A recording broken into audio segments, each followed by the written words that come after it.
Hello friends, स्वागत है आपका आपके अपने चैनल लेट्स स्टडी इंडिया में। और आज हम लोग पढ़ेंगे इलेक्ट्रोलाइटिक सेल और इलेक्ट्रोलिसिस के बारे में। इसके पहले हम लोग पढ़ रहे थे इलेक्ट्रोकेमिकल सेल को, और इलेक्ट्रोकेमिकल सेल के हम लोग क्या किए थे, इलेक्ट्रोकेमिकल सेल में कौन से रेडॉक्स रिएक्शन होते हैं और उससे related Nernst equation, EMF of cell, electrode potential, ये सारी चीज़ें हम लोग पढ़ चुके हैं और उससे रिलेटेड न्यूमेरिकल को भी सॉल्व कर चुके हैं। अब कह सकते हैं ये हमारा क्या है, इलेक्ट्रोकेमिस्ट्री में वो इलेक्ट्रोकेमिकल सेल क्या था, पार्ट 1, और ये हमारा सेकेंड पार्ट है जहां अब सारी चीज़ें इसमें हम लोग डिफरेंट टाइप के देखेंगे। तो इलेक्ट्रोकेमिकल सेल था, वहां हम लोग कर क्या रहे थे, वहां पे केमिकल एनर्जी को इलेक्ट्रिकल एनर्जी में कन्वर्ट करा रहे थे। कहने का मतलब केमिकल रिएक्शन हो रहा था और उस केमिकल रिएक्शन से क्या थे कि इलेक्ट्रॉन प्रोड्यूस हो रहे थे, जिससे हम लोग क्या कर रहे थे, इलेक्ट्रिकल एनर्जी बना रहे थे। ये जस्ट उसका क्या है, अपोजिट है। यहाँ पे हम लोग करेंगे क्या, यहाँ पे हम लोग क्या करेंगे, सेल के अंदर इलेक्ट्रोलाइट्स होते हैं और इलेक्ट्रोड होंगे, और उस इलेक्ट्रोड को जब बैटरी से कनेक्ट करेंगे तो वहाँ से क्या होगा कि इलेक्ट्रिकल एनर्जी बनेगी, और इलेक्ट्रिकल एनर्जी को हम लोग केमिकल एनर्जी में कन्वर्ट करेंगे। यानी ये जस्ट क्या है, उसका अपोजिट टाइप का सेल है, जहाँ पे हम लोग इलेक्ट्रिकल टू केमिकल जाएंगे। वहाँ पे क्या था, केमिकल टू इलेक्ट्रिकल जा रहे थे। तो उस चीज़ को देखिए, पहले इलेक्ट्रोलिटिक सेल को समझने के लिए हमें पता होना चाहिए कि इलेक्ट्रोलिसिस होता क्या है। तो इसीलिए दोनों चीज़ें यहाँ पे लिखी गई, इलेक्ट्रोलिटिक सेल और इलेक्ट्रोलाइसिस। तो आइए पहले हम लोग देखते हैं कि इलेक्ट्रोलाइसिस है क्या। तो देखिए यहाँ पे दो वर्ड से ये मिलकर बना हुआ है, इलेक्ट्रो प्लस लाइसिस। तो इलेक्ट्रो मतलब क्या है, यहाँ पे इलेक्ट्रो का मतलब इलेक्ट्रिक करंट से है, और लाइसिस का मतलब क्या होता है, ब्रेकिंग ऑफ केमिकल। तो कहने का मतलब यहाँ पे क्या होगा कि इलेक्ट्रिकल करंट जब देंगे, इलेक्ट्रो मीन्स क्या है, इलेक्ट्रिकल करंट, यहां हम लोग बोल सकते हैं एक तरह का इलेक्ट्रिकल एनर्जी यानी इलेक्ट्रिसिटी देने पर क्या होता है, lysis means breaking of chemical. Chemicals का मतलब यहां पे क्या है, इलेक्ट्रोलाइट से है।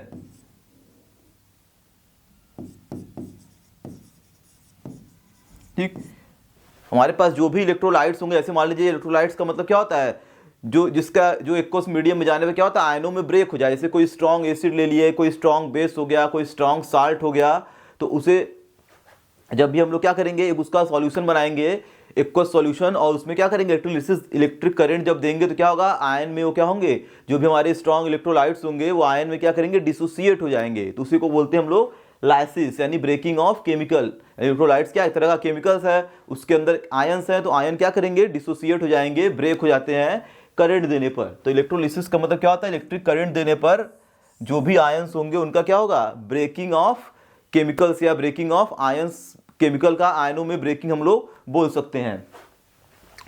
तो अब आइए देखते हैं हम लोग इलेक्ट्रोलिटिक सेल है क्या। तो इलेक्ट्रोलिटिक सेल में कहीं ना कहीं क्या होने वाला है, इलेक्ट्रोलिसिस होने वाला है। तो इलेक्ट्रोलिटिक सेल देखिए होता क्या है, इसके डायग्राम को आइए देख लेते हैं पहले। यहां पे देखिए दिया गया है, electrolytic cell can be defined as, ठीक, a electrochemical cell that use to electrical energy, ठीक है, of non spontaneous redox reaction. Electrolytic cell are electrochemical cell that can be used for the electrolysis of the certain compound. तो इस chemical cell में या electrolytic cell में क्या होता है, हमारा इलेक्ट्रोलिसिस होगा, और इलेक्ट्रोलिसिस के थ्रू होगा क्या कि इलेक्ट्रिकल एनर्जी को हम लोग केमिकल एनर्जी में कन्वर्ट करेंगे कहीं ना कहीं। तो इसके डायग्राम को पहले आइए देख लेते हैं। यहां पे होता क्या है, इलेक्ट्रिकल टू केमिकल एनर्जी में हम लोग यहां पे जाएंगे। ठीक, अब देखिए इलेक्ट्रोकेमिकल सेल जब भी बनाएंगे, इलेक्ट्रोलिटिक सेल जब भी हम लोग बनाएंगे, तो इलेक्ट्रोलिसिस सेल में कौन कौन सी चीजें होनी चाहिए। तो फर्स्ट हमारे पास होना चाहिए एक कैथोड। ठीक, तो क्या अब यहाँ पे देखिए क्या है, थोड़ा सा चेंजिंग है। कैथोड यहाँ पे क्या है, निगेटिवली चार्ज है, वहां पे क्या था, पॉजिटिव चार्ज था। और दूसरी चीज क्या होनी चाहिए, एनोड, और यहाँ पे अपोजिट है, एनोड पे पॉजिटिव चार्ज है। और थर्ड हमारे पास क्या होना चाहिए, इलेक्ट्रोलाइट। तो जैसे हमारे पास क्या, ये इलेक्ट्रोलिटिक सेल है, वहां पे क्या कर रहे थे हम लोग, दो अलग अलग कंटेनर लिए थे, जिंक सल्फर, जिंक Zn2O4 में जिंक का रॉड, कॉपर में कॉपर का रॉड डिजोल्व डीप कराए थे। लेकिन यहाँ पे क्या कर रहे हैं, यहाँ हमारे पास क्या है, कंटेनर केवल एक ही है, इसे बोलते हैं इलेक्ट्रोलिटिक टैंक। और इस इलेक्ट्रोलिटिक टैंक में कोई इलेक्ट्रोलाइट्स हम लोग यहाँ पे क्या करेंगे, डाल देंगे। जैसे मान लीजिए मैंने इसमें डाल दिया सोडियम क्लोराइड का एक्वस सॉल्यूशन, ठीक है। तो यहाँ पे देखिए कंडीशन याद रहे कि ऐसे आयंस लेंगे जो क्या करें, जो ऐसे इलेक्ट्रोलाइट लेंगे जो आयनों में ब्रेक हो जाए। तो एक्वस मीडियम में सोडियम क्लोराइड रहेगा तो क्या होगा, Na+Cl- में डिसोसिएट हो जाएगा। या तो हम लोग क्या करेंगे, NaCl को लेंगे मोल्टन स्टेट में, मोल्टन का मतलब उसे गला देंगे, मेल्ट कर देंगे, तभी उसके आयन क्या होंगे, फ्री हो जाते हैं। तो एक्वस मीडियम वाला मोल्टन के कंपेयर में क्या होता है, अच्छा होता है। तो यहाँ पे NaCl का एक्वस सोल्यूशन लिए हैं और उसके पास क्या है, Na+Cl- के ढेर सारे आयंस इसके अंदर होंगे और ये तुम्हारा इलेक्ट्रोलाइट हो गया। अब उसके बाद क्या होगा, कंटेनर के अंदर दो हम लोग क्या करेंगे, एनोड और कैथोड के रॉड लगा देते हैं। ठीक, और रॉड ऐसा होगा जो क्या हो, इनर टाइप का मेटल का हो। ठीक है, क्योंकि वो खुद क्या हो, रिएक्टिव इसके साथ रिएक्शन न करे। यानी जैसे उसमें क्या था कि जिंक का जो रॉड था वो खुद डिसोसिएट हो रहा था, धीरे धीरे क्या कर रहा था, इलेक्ट्रॉन रिलीज कर रहा था। तो यहाँ पे हम लोग जो रॉड लिए हैं वो हमारा कोई सॉल्यूशन में कोई इंटरफेयर नहीं करना चाहिए, ये न्यूट्रल टाइप का होना चाहिए, यानी नॉन रिएक्टिव टाइप का होना चाहिए। अब इसे क्या करेंगे, बैटरी से जैसे ही ज्वाइन करेंगे, ये हमारे पास क्या है, बैटरी का पॉजिटिव एंड और ये है निगेटिव एंड। तो इस वाले पे क्या होगा, पूरा पॉजिटिव चार्ज डेवलप हो जाएगा। ठीक, क्योंकि ये क्या है, निगेटिव है, तो इस पे निगेटिव आ गया और इस पर क्या हुआ, पॉजिटिव चार्ज डेवलप हो गया इस रॉड पे।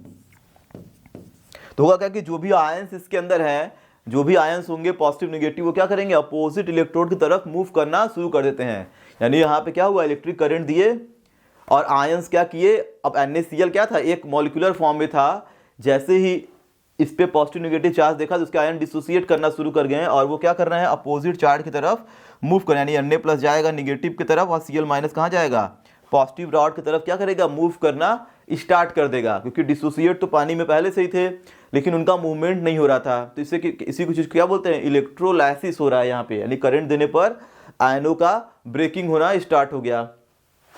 तो ये हमारे पास क्या था, इलेक्ट्रोलिटिक सेल। ठीक है, तो ये क्या है, थोड़ा सा इसी टाइप का है। इलेक्ट्रोकेमिकल में क्या था, बहुत सारे प्रोसेस उसमें देख रहे थे, इसमें साल्ट ब्रिज लगा रहे थे, तो वहाँ पे क्या था, उसका धीरे धीरे कंडक्शन, जो करंट फ्लो हो रहा था वो धीरे धीरे रुक भी जा रहा था, तो साल्ट ब्रिज लगाए थे, तो उसमें बहुत सारे प्रोसेस थे। लेकिन यहाँ पे क्या है, एकदम सिंपल सा है। यहाँ पे तीन चीज़ें ध्यान देना है, इलेक्ट्रोड रहेगा, इलेक्ट्रोलिटिक सॉल्यूशन रहेगा और इसे बैटरी से हम लोग कनेक्ट कर देंगे। जैसे ही इस पे पॉजिटिव निगेटिव चार्ज आएगा तो जो भी पॉजिटिव निगेटिव आयंस होंगे वो अपोजिट इलेक्ट्रोड की तरफ क्या करेंगे, मूव करना स्टार्ट कर देंगे। तो हमारे पास जो पॉजिटिव है उसे क्या बोलते हैं, कटायन। तो कटायन किधर जा रहा है, कटायन जिधर जाता है उसे बोलते हैं कैथोड और एनायन जिधर जाएगा उसे बोलेंगे एनोड।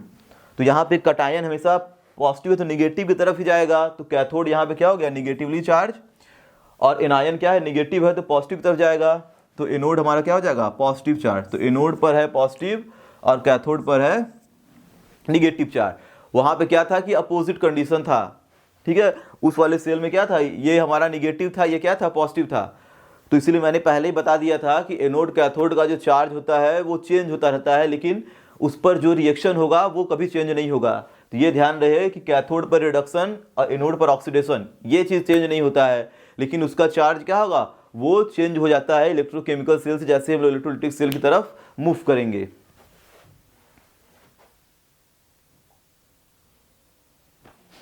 तो हमारे पास देख लीजिए कंडीशन दिया हुआ है कि इलेक्ट्रोड जो भी लगाया है वो कैसा है, इनर्ट इलेक्ट्रोड है और उसमें हम लोग मोल्टन या एक्वस सॉल्यूशन NaCl का ले लिया गया है। तो यहाँ पे भी मान लीजिए कि मोल्टन सॉल्यूशन अगर ले लिए, ठीक है, सोडियम क्लोराइड का, ठीक, तो जो क्या होगा, सॉल्यूशन में जाते डिसोसिएट हो जाएगा Na+ और Cl- में के आयनों में अगर ब्रेक हो गया तो ये देखिए पूरा थ्योरी दिया हुआ है आप लोगों का।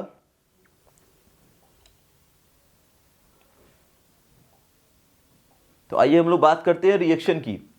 तो यहाँ पे मैं बना लेता हूँ पहले इलेक्ट्रोलिटिक सेल को।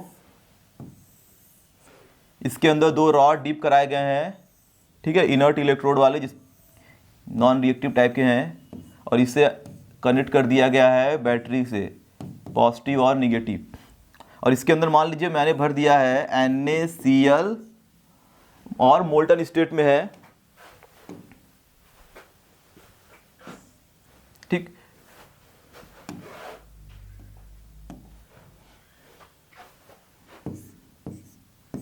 सोडियम क्लोराइड, ठीक है, ये मोल्टन स्टेट में, यानी इसके अंदर पानी नहीं है, इसके अंदर क्या है, Na और Cl के आयन है। तो इस पर आ गया निगेटिव चार्ज और इस पे आ जाएगा क्या, पॉजिटिव चार्ज।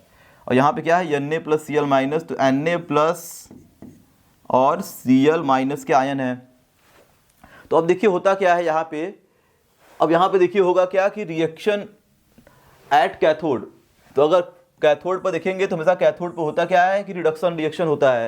रिडक्शन का मतलब क्या होता है, चार्ज का डिक्रीज करना, यानी हमारे पास क्या है जो Na प्लस आयन है वो क्या करेगा, निगेटिव इलेक्ट्रोड की तरफ जाएगा और वहां से क्या करेगा, इलेक्ट्रॉन को एक्सेप्ट करके वो कन्वर्ट हो जाता है किसमें, सोडियम एटम में। यानी ये इलेक्ट्रॉन को क्या किया, गेन किया, क्योंकि Na प्लस कहाँ मूव करेगा, निगेटिव की तरफ, तो निगेटिव की तरफ गया। निगेटिव का मतलब क्या है, वहाँ पे इलेक्ट्रॉन है, ठीक, निगेटिव का मतलब इलेक्ट्रॉन है उस रॉड पे, तो इलेक्ट्रॉन को गेन करके वो कन्वर्ट हो जाएगा किसमें, न्यूट्रल सोडियम एटम में कन्वर्ट हो गया। तो ये हमारा इक्वेशन नंबर हो गया फर्स्ट। यानी इसमें देखिए हो क्या रहा है कि पॉजिटिव चार्ज है यहाँ पे क्या है 1 प्लस चार्ज, यहाँ पे चार्ज कितना होगा 0, तो चार्ज डिक्रीज का मतलब क्या हो रहा है, रिडक्शन हो रहा है, यानी इलेक्ट्रॉन लेके खुद को रिड्यूस कर रहा है, जैसे वहाँ पे कॉपर कर रहा था। अब देखिए रिएक्शन एट एनोड, तो एनोड की जब बात करेंगे तो एनोड पर हमेशा क्या होता है, ऑक्सीडेशन होता है।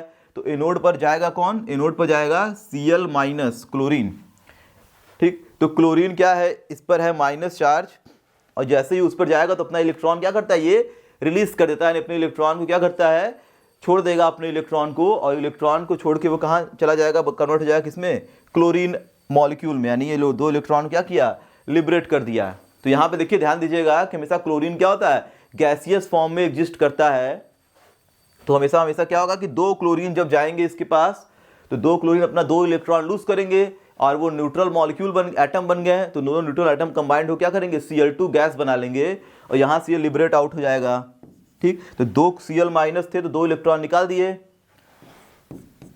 इसको बैलेंस करने के लिए यहाँ पे क्या किया गया है कि सोडियम के भी 2 एटम से, सोडियम का भी हम लोग क्या करेंगे, 2 एटम लेंगे, दोनों इलेक्ट्रॉन गेन करके सोडियम एटम में चले जाएंगे, यानी सोडियम के भी क्या करेंगे, यहाँ पे 2 आयन ले सकते हैं। यानी इसको वैसे ले सकते हैं कि 2 Na प्लस, ये 2 इलेक्ट्रॉन जो रिलीज किया है उसको गेन करके ये कन्वर्ट किस में हो गया, Na2 Na में कन्वर्ट हो गया। क्योंकि इलेक्ट्रॉन क्या होना चाहिए, बैलेंस होना चाहिए, तभी हम लोग सेल रिएक्शन लिख सकते हैं। यानी क्लोरीन क्या था, गैसियस फॉर्म में चला गया, और सोडियम एटम आयन जो था वो 2 इलेक्ट्रॉन गेन करके कहाँ चला गया, सोडियम में। तो यहाँ पे देखिए क्या हो रहा है, चार्ज डिक्रीज कर रहा है, यहाँ पे चार्ज क्या है, इंक्रीज कर रहा है, क्योंकि यहाँ पे क्या है, माइनस चार्ज है, ये माइनस से घट के कितना हो गया, 0। तो ये क्या हो रहा है, ऑक्सीडेशन।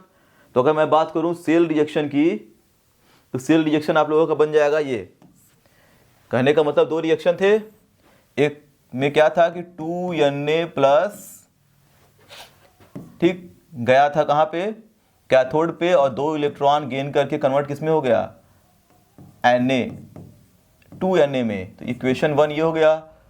और हमारे पास क्या था 2 Cl माइनस, ये इलेक्ट्रॉन को लिबरेट करके ये कन्वर्ट किस में हो गया, यानी 2 इलेक्ट्रॉन अपना छोड़ के कन्वर्ट किस में हो गया, Cl2 में, और ये हो गया इक्वेशन 2। तो अगर मैं सेल रिएक्शन यहाँ पे लिखूँ तो इलेक्ट्रॉन से इलेक्ट्रॉन कैंसिल, यहाँ पे क्या बन जाएगा, यहाँ पे बन जाएगा 2 Na plus plus 2 Cl minus equal to 2 Na plus Cl2, और 2 Na प्लस और Cl माइनस का मतलब क्या है, 2 NaCl, यानी आयंस कंबाइंड हो गए। इस तरह से लिख सकते हैं हम लोग सेल रिएक्शन। तो यहाँ पे क्या बन रहा है, 2 सोडियम के एटम और क्लोरीन क्या है, एज अ गैस मॉलिक्यूल के रूप में लिबरेट आउट हो जा रहा है, निकल जा रहा है। तो ये हमारे पास क्या बन गया, सेल रिएक्शन, जो कि वहाँ पे लिखा गया यही चीज़ है, ठीक। तो यहाँ पे क्या था कि मोल्टन सोडियम क्लोराइड लिए थे। मोल्टन का मतलब केवल और केवल सॉल्यूशन के अंदर सोडियम और क्लोराइड के आयंस थे। तो यहाँ पे हम लोग ले सकते हैं, और इसमें देखिए यहाँ पे दिया हुआ है molten sodium chloride can be subjected to electrolysis. Electrolysis हो गया, electrolytic cell generate the metallic sodium. तो यहाँ पे जनरेट क्या हुआ, एक मेटालिक सोडियम जनरेट हुआ, and chlorine gas as a product के रूप में निकल गया। यानी मेटालिक सोडियम और क्लोरीन गैस क्या होता है, यहाँ पे बन जाता है जब इलेक्ट्रोलिसिस होता है। तो देखिए ये हमारा क्या था, इलेक्ट्रोलाइटिक सेल था। वहाँ पे देखिए कई सारे सिचुएशन है, कंडीशन भी हम ले सकते हैं। यानी इलेक्ट्रोलिटिक सेल में जो NaCl मोल्टन लिए थे उसे हम लोग एक्वस मीडियम भी ले सकते हैं। एक्वस मीडियम लेंगे तो वहाँ पे क्या होगा, वाटर के भी आयंस आ जाएंगे, यानी H प्लस और OH माइनस भी आ जाएंगे Na प्लस और Cl की जगह पे।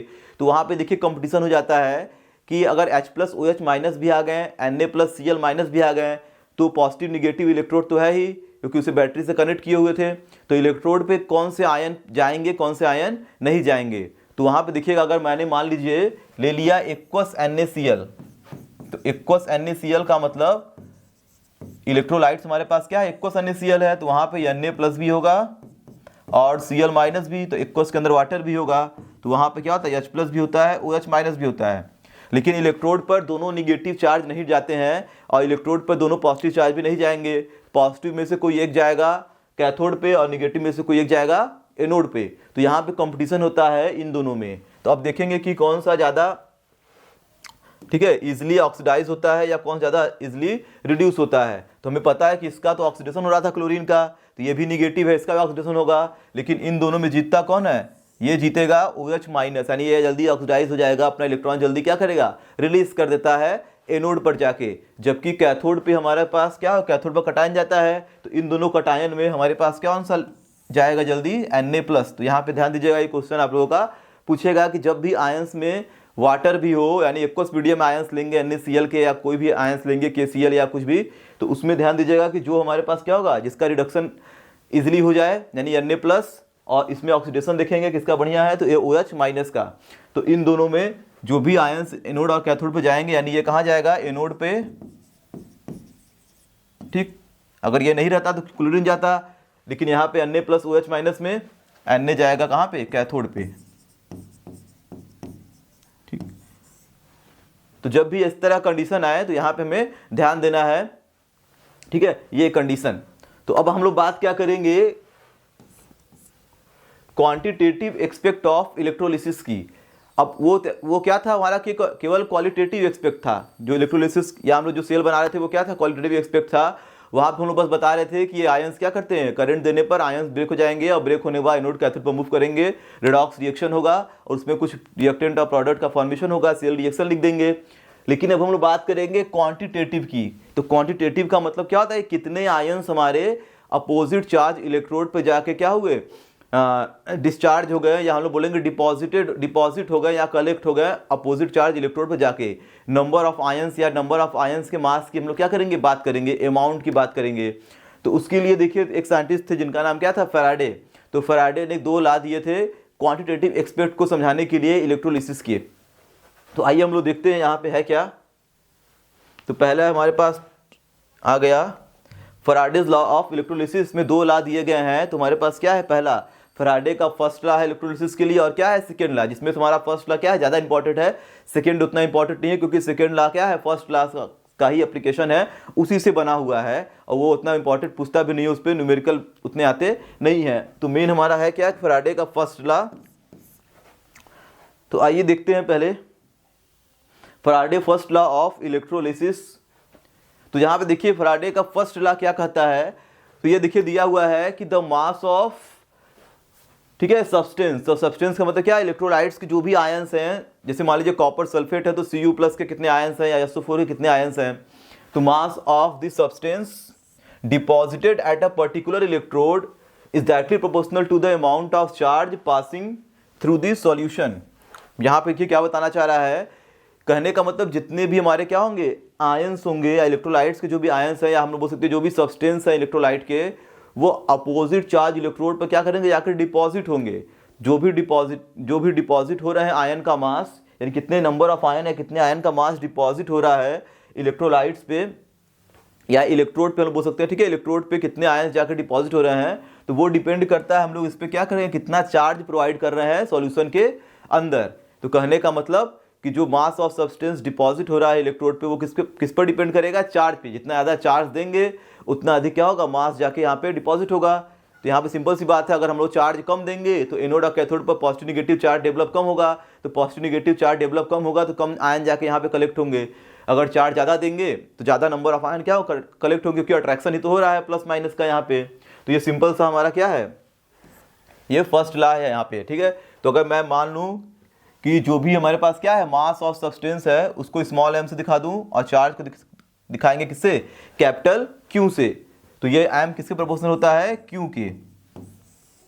यानी सॉल्यूशन के अंदर जितना ज़्यादा चार्ज देंगे या जितना अधिक क्या होंगे, करंट देंगे, चार्ज देंगे, ठीक है, उतना ज़्यादा क्या होगा, मास जाके यहाँ पे कलेक्ट होगा। तो ये एकदम सिंपल सा लॉ है। तो आइए इसको थोड़ा सा इसका फार्मूला ही बनाते हैं, ये तो प्रोपोर्शनल है, फराडे ने ये केवल ला दिया था। तो यहाँ पे कंसिडर कर लिया गया कि जो मास और सब्सटेंस डिपॉजिट हो रहा है इलेक्ट्रोड पे, उसका मास क्या है, स्मॉल m, और चार्ज क्या है, q है। तो हमारा फार्मूला क्या बन गया, तो फार्मूला यहाँ पे बन जाएगा अकॉर्डिंग टू फर्स्ट लॉ। तो फार्मूला हमें पता है m प्रोपोर्शनल होता है q के। अब यहाँ पे देखिए प्रोपोर्शनल जब हटाया गया है तो एक कांस्टेंट लग गया है कैपिटल Z। तो कैपिटल Z है क्या, तो इसे बोलते हैं इलेक्ट्रोकेमिकल इक्विवेलेंट। शॉर्टकट में क्या बोलेंगे, इलेक्ट्रोकेमिकल इक्विवेलेंट ECE। ये हमारे पास क्या है, कांस्टेंट है। अब ये होता क्या है, तो इसको समझने के लिए हम लोग देखेंगे कि Z इक्वल टू क्या होता है, E/F।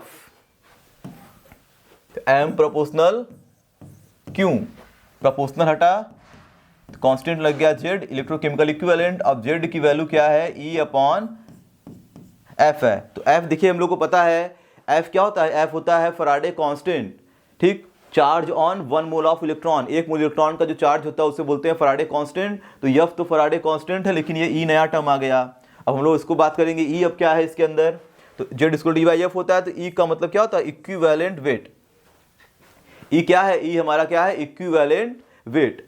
तो इक्विवेलेंट वेट और F है फराडे कांस्टेंट। अब E को कैसे हम लोग फाइंड आउट करेंगे, इक्विवेलेंट वेट कैसे निकालेंगे जो भी आयंस होंगे इलेक्ट्रोलाइट्स के। तो इक्विवेलेंट वेट का फार्मूला होता है molar mass upon x factor. तो कहने का मतलब हमारा देखिए फार्मूला ब्रेक होते जा रहा है। तो अभी तक आया था Z, और Z इक्वल टू E/F हो गया। अब E हमारा क्या है, इक्विवेलेंट वेट, ये फराडे कांस्टेंट है।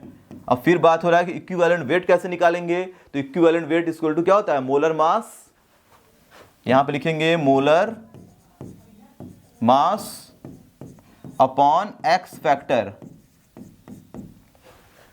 अब मोलर मास समझ में आता है कि मान लीजिए कॉपर सल्फेट दिया है, तो कॉपर सल्फेट में अगर मान लीजिए कॉपर की बात कर रहा है एक इलेक्ट्रोड की के आयंस की, तो हम लोग कॉपर का मोलर मास निकाल देंगे जो भी उसका मोलर मास होगा। लेकिन एक्स फैक्टर क्या होता है, तो एक्स फैक्टर का मतलब क्या होता है, यहाँ पे देखिए दिया हुआ है आप लोगों का। तो एक्स फैक्टर हमारा क्या होगा, इलेक्ट्रॉन ट्रांसफर को दिखाएगा। जैसे मान लीजिए हमारे पास क्या है, Cu है, ये 2 इलेक्ट्रॉन लिबरेट कर रहा है और जा रहा है Cu2 प्लस में। तो इलेक्ट्रॉन कितना ट्रांसफर हुआ, 2। या हमारे पास कोई आयंस के फॉर्म में है, जैसे मान लीजिए Na+Cl- है, तो इस पे क्या है, Na+ चार्ज है, Cl पे क्या है, 1 माइनस है। तो इसमें इलेक्ट्रॉन का कितना ट्रांसफर हुआ होगा, 1 इलेक्ट्रॉन ट्रांसफर हुआ। तो यही हमारा क्या होता है, एक्स फैक्टर होता है, ठीक है। जो भी इलेक्ट्रॉन ट्रांसफर हो रहा है उसी को एक्स फैक्टर से दिखा देंगे। तो ये हमारे पास क्या बन गया, यहाँ पे पूरा का पूरा फार्मूला बन गया। Z equal to E/F। E निकालने का तरीका क्या है, molar mass upon electron transfer, और F तो वही फराडे कांस्टेंट है 96500, उसकी वैल्यू यहाँ पे पुट कर देंगे। तो ये तो इतना काम हो गया। अब यहाँ पे देखिए Q इक्वल टू, हमें पता है फिजिक्स में Q इक्वल टू क्या होता है, I इंटू टी। आई का मतलब करेंट इंटू टाइम। तो Q को इस तरह से लिख देंगे। तो कहने का मतलब अब इस फॉर्मूले से न्यूमेरिकल क्या होगा, सॉल्व नहीं होगा। ये केवल और केवल फराडे का लॉ है कि M प्रोपोर्शनल टू Q है। लेकिन जैसे ही प्रोपोर्शनल हटाने के बाद Z आया, अब वो Z क्या हो रहा है, स्प्लिट होते होते एक बहुत बड़ा चीज बन गया, और Q इक्वल टू IT। तो ले देखिए हमारे पास फार्मूला जो निकल के आएगा वो फार्मूला क्या बन जाएगा। तो मैं यहाँ पे लिख देता हूँ उस फार्मूले को। तो M इक्वल टू क्या है, Z इंटू Q, और Z इक्वल टू क्या आ गया, E/F, और Q इक्वल टू क्या हो जाएगा, I इंटू टी। तो ये हमारे पास जो फार्मूला बन के आया है, इस फार्मूले से क्या होगा, न्यूमेरिकल सॉल्व करेंगे। यहाँ पे F की वैल्यू फिक्स है, I दिया होगा, टाइम दिया होगा, ठीक। और E हम लोगों को क्या करना पड़ेगा, कैलकुलेट करना पड़ेगा। E जैसे कैसे निकालेंगे, तो molar mass upon x factor कर देंगे। एक्स फैक्टर के लिए रिएक्शन हमें पता होना चाहिए, और मोलर मास क्वेश्चन में गिवन रहेगा हमारे पास, ठीक। तो आइए देख लेते हैं इससे एक रिलेटेड न्यूमेरिकल। देखिए यहाँ पे दिया हुआ है M equal to E/F into IT।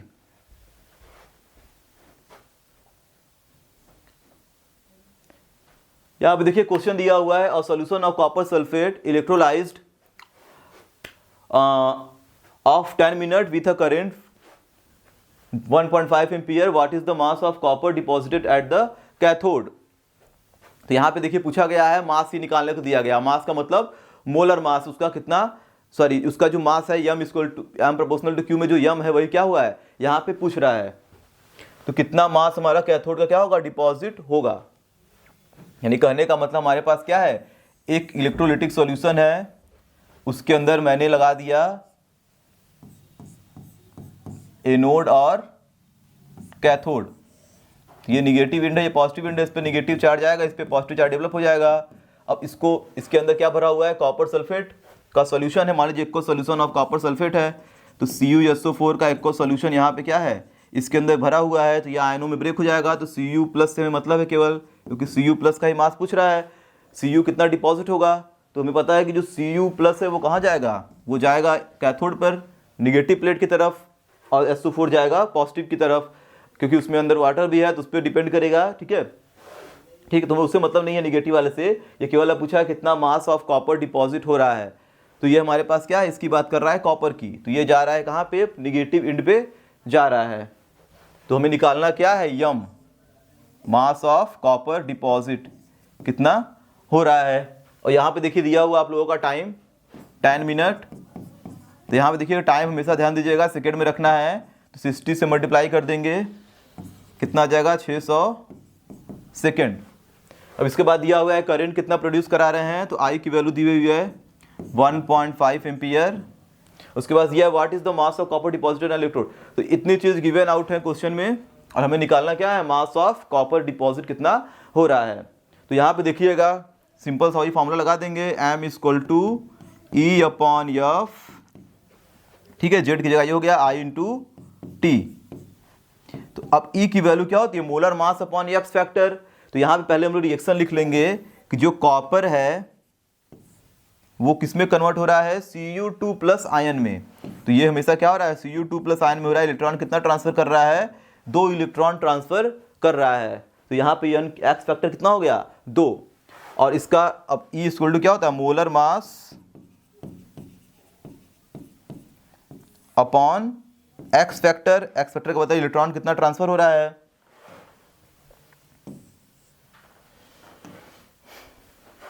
और ये हो गया I/T।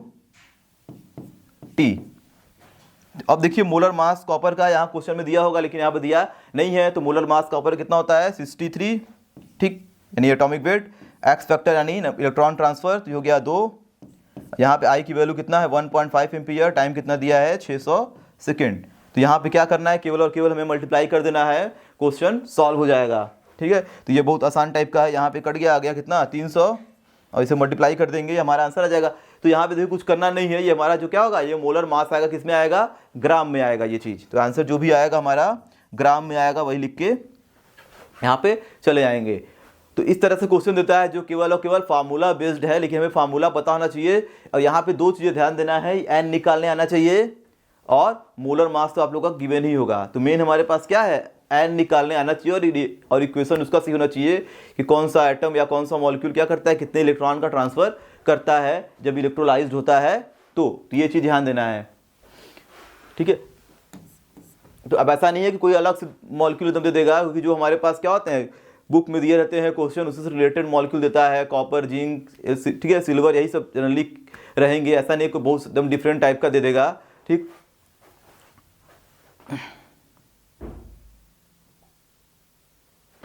तो अब देखिए हम लोग बात करेंगे सेकेंड लॉ की। तो फैराडे का देखिए जो सेकेंड लॉ था, और वो है क्या,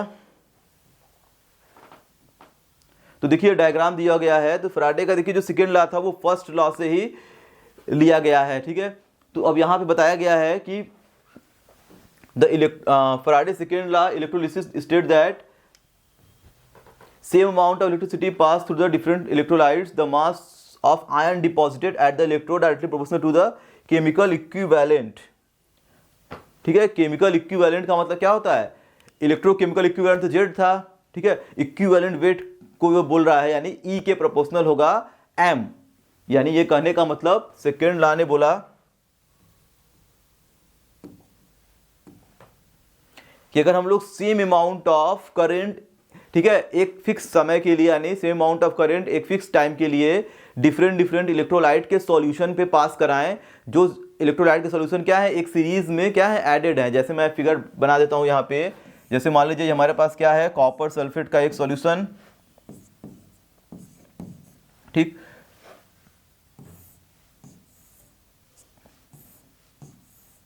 इसमें एनोड कैथोड है, और मैंने एक ले लिया जिंक सल्फेट का सॉल्यूशन, और इसमें भी क्या है, एनोड और कैथोड लगा दिए।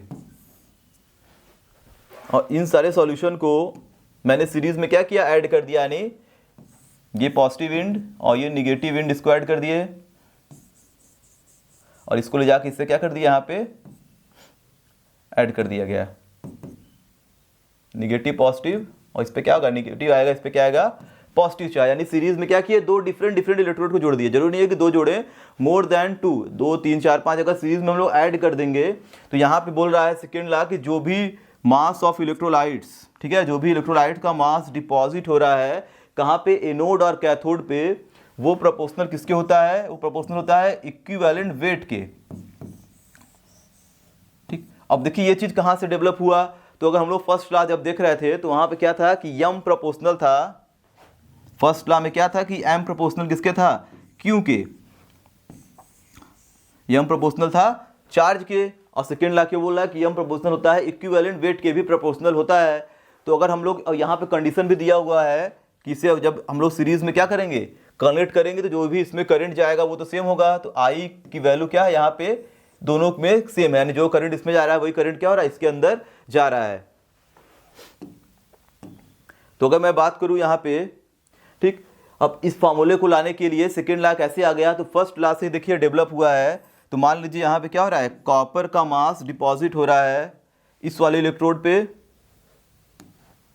तो mass of copper deposited directly proportional किसके होता है, चार्ज के। अब यहाँ पे क्या मास डिपॉजिट होगा, जिंक डिपॉजिट मान लीजिए हो रहा है, तो M of zinc directly proportional होगा क्या, इसके जो भी चार्ज देंगे।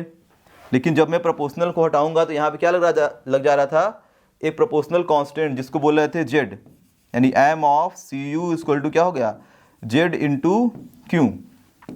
अब यहाँ पे देखिए है क्या कि जेड इक्वल टू है ई बाई एफ।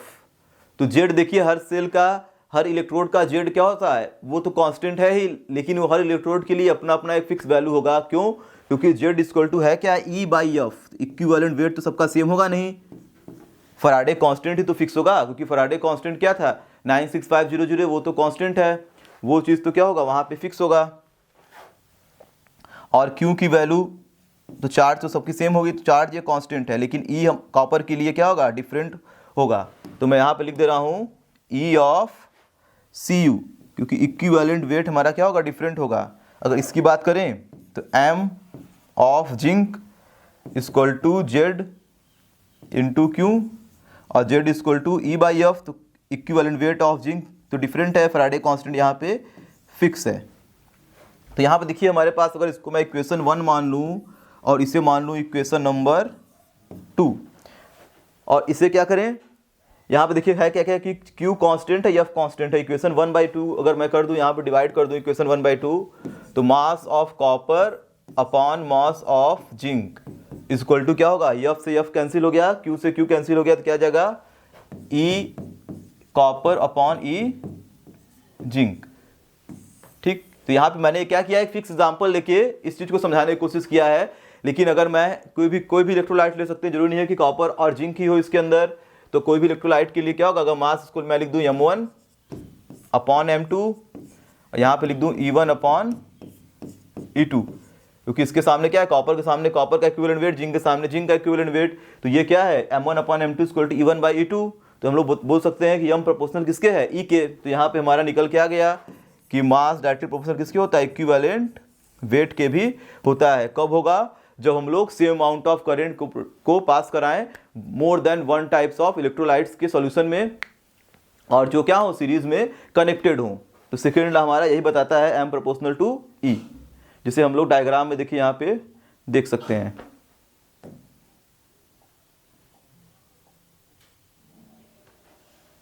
ठीक, अब देखिए इस न्यूमेरिकल में यहाँ पे एक चीज और ध्यान दे दीजिएगा कि ई बाई एफ, तो यहाँ पे देखिए एफ क्या है, ई की वैल्यू तो molar mass upon x factor था ना, एफ यहाँ पे देखिए छूट गया है, तो मैं यहाँ पे एफ भी लिख सकते हैं। एफ की वैल्यू क्या थी, 96500। अब इसे सॉल्व कर देंगे, बस यहाँ पे वैल्यू ही पुट करना था। और अगर सेकेंड लॉ पे क्वेश्चन अगर पूछा तो सेकेंड लॉ का देखिए फार्मूला बन गया m1 m2 इक्वल टू क्या है, E1 बाई E2। तो यहाँ पे कोई तीन चीज हमें पता होगा, तीन चीज का मतलब यहाँ पे वो कोई भी तीन चीज, यानी यहाँ पे चार लोग हैं, m1 है, m2 है, E1 है और E2 है। मान लीजिए m1 m2 दिया, E1 दे दिया, E2 पूछ रहा है, तो इसमें से कोई भी क्या होगा, तीन चीज दिया होगा, एक हमारा यहाँ से पूछेगा, हो सकता है हमारे पास क्या हो, जैसे यहाँ पे देखिए फिगर जो दिया गया है इसमें क्या है, H2SO4 का अलग सोल्यूशन है, कॉपर सल्फेट का अलग है और सिल्वर नाइट्रेट का अलग है। तो तीन को क्या किया गया है, सीरीज में कनेक्टेड किया गया है।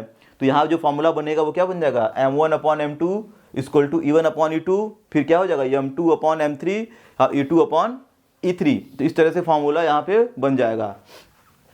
तो कहने का मतलब इसमें भी क्या होगा, वही होगा M∝E।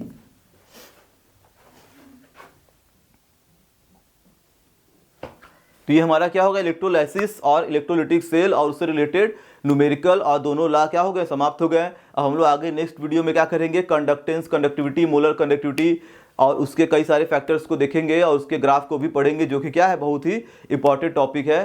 तो इसी के साथ वीडियो को समाप्त करते हैं। धन्यवाद।